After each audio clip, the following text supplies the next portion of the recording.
അരുൺ അരുൺ ഇതിൽ ഒരു പ്രധാനപ്പെട്ട കാര്യം MDMA കേസുമായി ബന്ധപ്പെട്ട് അദ്ദേഹവുമായി ചോദ്യം ചോദിച്ചെന്താണ് അരുൺ? ഒരു കാര്യം, ഒരൊറ്റ കാര്യം ഇവിടെ ഒരു നിമിഷം അരുൺ, ഒരു നിമിഷം പ്ലീസ്.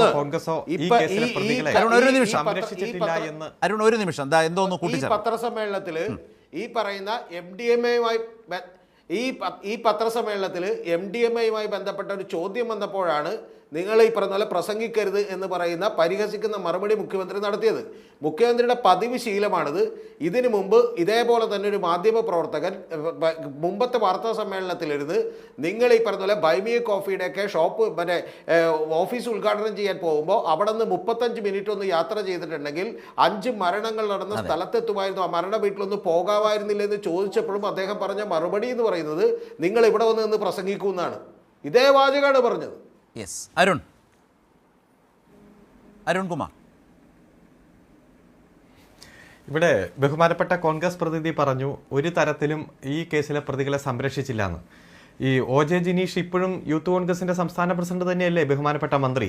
അദ്ദേഹം ആദ്യം പറഞ്ഞത് ഇത്തരത്തിലൊരു പ്രതി യൂത്ത് കോൺഗ്രസുമായിട്ട് ഒരു ബന്ധമില്ല, അദ്ദേഹത്തിന് യൂത്ത് കോൺഗ്രസ് മെമ്പർഷിപ്പ് ഇല്ലെന്ന്. ആ സമയത്താണ് DCC യൂത്ത് കോൺഗ്രസിന്റെ എറണാകുളത്തെ കമ്മിറ്റി ഇദ്ദേഹത്തെ പുറത്താക്കിക്കൊണ്ടുള്ള പത്രവാർത്തകൾ കൊടുത്തത്. അപ്പോൾ മെമ്പർഷിപ്പ് ഇല്ലാത്ത ആളെ പുറത്താക്കില്ലല്ലോ. അപ്പോൾ എല്ലാ ഘട്ടത്തിലും കോൺഗ്രസ് അതിനെ കൃത്യമായിട്ട് സംരക്ഷിക്കുകയാണ് ചെയ്തത്. ഞാനൊന്ന് ചോദിക്കട്ടെ, ഇപ്പോൾ ഇൻവെസ്റ്റിഗേഷൻ ഓഫീസറെ മാറ്റിയതും ഇൻവെസ്റ്റിഗേഷൻ്റെ ഇപ്പോഴത്തെ ഘട്ടത്തെക്കുറിച്ചൊക്കെ നമ്മൾ ചർച്ച നടത്തി. എന്തുകൊണ്ടാണ് ഇത്ര ഗുരുതരമായ, അതായത് കൊമേഴ്ഷ്യൽ ക്വാണ്ടിറ്റിയുടെ 14 ഇരട്ടി MDMA ഒരാളിൽ നിന്ന് പിടിച്ച് 50 ഇരട്ടി MDMA 5-6 ജില്ലകളിൽ വിതരണം ചെയ്തു എന്ന് പോലീസ് തന്നെ സമ്മതിക്കുന്ന ആളെ പോലീസ് കസ്റ്റഡിയിൽ മേടിക്കാത്തത്? ഇദ്ദേഹം എവിടേക്കാണ് ഇത് കൊടുത്തത്? ആരൊക്കെയാണ് വിതരണം ചെയ്തത്? കാരണം ഇത്തരത്തിലുള്ള മയക്കുമരുന്ന് കൊണ്ടുവരുന്നതും കുറ്റം, കൈവശം വയ്ക്കുന്നതും കുറ്റം, വിതരണം ചെയ്യുന്നതും കുറ്റം. ഇപ്പം 3 പ്രതികളോ 4 പ്രതികളോ അല്ലല്ലോ ഈ കേസിലുള്ളത്. 3-4 ജില്ലകളിൽ ഇത് വിതരണം ചെയ്തുവെങ്കിൽ ആ ജില്ലകളിൽ ആർക്കാണ് കൊടുത്തത്, എപ്പോഴാണ് കൊടുത്തത്, എന്നാണ് കൊടുത്തത്, എത്ര നാളായി കൊടുത്തുകൊണ്ടിരിക്കുന്നു എന്നതിനെക്കുറിച്ച് അന്വേഷണം നടത്തണ്ടേ? അപ്പോൾ പോലീസ് കസ്റ്റഡിയിൽ വാങ്ങണ്ടേ? ദിവസങ്ങൾ ചോദ്യം ചെയ്ത് പോലീസ് കസ്റ്റഡിയിൽ ഇത്തരത്തിലുള്ള തൊണ്ടി മുതലുകൾ കണ്ടെത്തണ്ടേ? കൊടുത്ത ആളുകളെ കണക്ട് ചെയ്ത് അവരിൽ നിന്ന് ഈ തൊണ്ടി മുതൽ തിരിച്ചെടുക്കണ്ടേ? അതായത് ഒരു ക്രിമിനൽ കേസിന്റെ ബേസിക്കായി ഇൻവെസ്റ്റിഗേഷൻ ഓഫീസർ ചെയ്യേണ്ട കാര്യങ്ങൾ പോലും ചെയ്യുന്നില്ല. പിടിച്ച ഉദ്യോഗസ്ഥൻ ശക്തമായ അന്വേഷണമായിട്ട് മുന്നോട്ട് പോകുമ്പോൾ അദ്ദേഹത്തെ സ്ഥലം മാറ്റുന്നു. ഇപ്പം ഏതായാലും ആ ചുമതലയിലേക്ക് വരുന്ന ആളുകൾ ഇവിടുത്തെ ഭരണ നേതൃത്വവും ആഭ്യന്തര വകുപ്പും മുൻകൂട്ടി തീരുമാനിക്കുന്ന ആളുകൾ തന്നെയാണല്ലോ. അപ്പോൾ പോലീസ് കസ്റ്റഡിയിൽ എടുക്കാൻ പോലും, ഫോൺ കോൾ ഡീറ്റെയിൽസ് നോക്കാൻ പോലും, ആ അക്കൗണ്ട് ഡീറ്റെയിൽസ് നോക്കാൻ പോലും, അധികവും ഗൂഗിൾ പേയും സംവിധാനവുമായിരിക്കും. ആ ഫോൺ തന്നെ വിശദമായിട്ടുള്ള ഒരു ഫോറൻസിക് പരിശോധനയ്ക്ക് കൊടുത്താൽ വിവരങ്ങളൊക്കെ പുറത്തു വരും. എത്ര തവണ പ്രതിപക്ഷ നേതാവിൻ്റെ ഓഫീസിലേക്ക് വിളിച്ചു, ആരെയൊക്കെ വിളിച്ചു, മറ്റ് കോൺഗ്രസ് നേതാക്കന്മാരെ വിളിച്ചു, ഇതെല്ലാം കണക്റ്റഡ് ആണ്. കാരണം കഴിഞ്ഞ 3-4 കൊല്ലമായിട്ട് ഇത്തരം ട്രാൻസ്ഫർ നടക്കുകയല്ലേ. അപ്പോൾ ഇദ്ദേഹത്തെ പിടിക്കുമ്പോഴാണ് ഇത്തരം ഞെട്ടിപ്പിക്കുന്ന വിവരങ്ങൾ പുറത്തു വരുന്നത്. പിന്നെ കഴിഞ്ഞ LDFന്റെ കാലത്ത് എത്ര പിടിച്ചു? ഇപ്പോൾ ബഹുമാനപ്പെട്ട കോൺഗ്രസ് പ്രതിനിധി ആ കണക്കുകളൊക്കെ എടുത്ത് പരിശോധിക്കുക.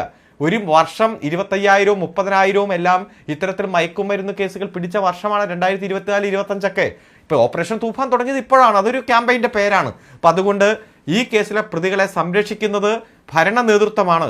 കാരണം കൂടുതൽ ആളുകളുടെ പേരും സാമ്പത്തിക ഇടപാടും മറ്റു ഫോൺ ഡീറ്റെയിൽസും എല്ലാം പുറത്തു വരും. അത് കോൺഗ്രസിന് കൂടുതൽ ഡാമേജ് വരും എന്നതുകൊണ്ട് തന്നെ പ്രതിയെ പോലീസ് കസ്റ്റഡിയിൽ എടുക്കാൻ പോലും ഇത്ര ഗുരുതരമായിട്ടുള്ള കേസിൽ തയ്യാറായിട്ടില്ല. അതേപോലെ ഇത്രയും വലിയ അളവ് പിടിക്കുമ്പോൾ ഇതുമായി ബന്ധപ്പെട്ടുകൊണ്ട് കേന്ദ്ര അന്വേഷണ ഏജൻസിയാണ് ഇതിൻ്റെ നാർക്കോട്ടിക് ബ്യൂറോ ഒക്കെ. കാരണം വിദേശത്തു നിന്നാണ് വന്നിരിക്കുന്നത്. വിദേശത്ത് ഇന്ന രാജ്യങ്ങൾ സന്ദർശിച്ചു എന്നുള്ളത് പാസ്പോർട്ടിൽ നിന്ന് വ്യക്തമാണ്. അത് പ്രാഥമിക അന്വേഷണത്തിൽ തന്നെ വെളിപ്പാക്കപ്പെട്ടിട്ടുണ്ട്. MDMA ഏതായാലും കേരളത്തിൽ ഉൽപ്പാദിപ്പിക്കുന്നില്ലല്ലോ, ഇത് പുറത്തുനിന്ന് വരണം. അപ്പോൾ ഏതായാലും ഇത് അന്വേഷണം നടത്താൻ പറ്റിയ കോമ്പിറ്റന്റ് ഏജൻസിയെ തന്നെ ഏൽപ്പിക്കണം. പെൺകുട്ടികൾ ട്രാൻസ്ഫർ, പണം ട്രാൻസ്ഫർ, റിയയുടെ പേരൊക്കെ ഇവിടെ പറഞ്ഞല്ലോ. അപ്പോൾ അതുകൊണ്ട് ഇത് അന്വേഷണത്തെ തകർക്കാനുള്ള നീക്കത്തെ ഗൗരവത്തോടെ ഈ ജനങ്ങൾ ഏറ്റെടുക്കുന്ന ഒരു ഘട്ടം എത്തിച്ചേർന്നിരിക്കുകയാണ്. ഓക്കെ, ഒരുപക്ഷെ ഞാൻ ഒരു ഉപചോദ്യമാണ്, ഇതുമായി നല്ല നിയമപരമായൊരു കാര്യമാണ്. ഒരുപക്ഷെ ഇതിനകത്ത് ഇന്ന് തന്നെ കേരള ഹൈക്കോടതി ആഭ്യന്തര വകുപ്പിനെ ശക്തമായി വിമർശിച്ചിട്ടുണ്ട്. പക്ഷപാതപരമായിട്ടാണ് പല കാര്യങ്ങളും പോകുന്നത്. ഓപ്പറേഷൻ തൂഫാനിലെ ചില നടപടികൾ ഒഴിച്ചാൽ അതിൽ തന്നെയുമാണ് ഇപ്പോൾ ഈ വളരെ പ്രധാനപ്പെട്ട പക്ഷപാതിത്വം വരുന്നത്, കേസ് അട്ടിമറിക്കുന്നു എന്ന ആക്ഷേപം വരുന്നത്. അരുൺ, അതുകൊണ്ട് തന്നെ ഈ നീതിന്യായ സംവിധാനത്തിൽ വിശ്വാസമുള്ള ആളുകൾക്ക് ഈ കാര്യങ്ങൾ ചൂണ്ടിക്കാട്ടി നിയമപരമായി നീങ്ങുന്നതിനോ കോടതിയെ ഈ വിഷയത്തിൻ്റെ ശ്രദ്ധയിലേക്ക് കൊണ്ടുവരുന്നതിന് പ്രശ്നം കേരളത്തിൻ്റെ മുഖ്യമന്ത്രി തന്നെയാണ് ഒരു ഭാഗത്ത് ഈ പ്രതികളുമായിട്ടുള്ള അടുത്ത ബന്ധമുള്ളയാളായി നിൽക്കുന്നത്. അതിൽ തന്നെ അദ്ദേഹം പറയുന്നത് പരസ്പര വിരുദ്ധമായ കാര്യങ്ങളാണ്, അദ്ദേഹത്തിന് ഇഷ്ടപ്പെട്ടാലും ഇല്ലെങ്കിലും. അപ്പോൾ ഹൈക്കോടതിയിലേക്കടക്കം ഇതുമായി ബന്ധപ്പെട്ട കാര്യങ്ങൾ എത്തിക്കുന്നതിനും കോടതിയുടെ പരിശോധനയിലേക്കും നിരീക്ഷണത്തിലേക്കും കൊണ്ടുവരുന്നതിനുള്ള നിയമപരമായ സാധ്യതയുണ്ടോ? എല്ലാ തരത്തിലുള്ള സാധ്യതയുണ്ട്. ഇപ്പോൾ 90 ദിവസമായല്ലോ ഈ ഗവൺമെൻറ് വന്നിട്ട് 3 മാസം തികഞ്ഞു എന്ന്.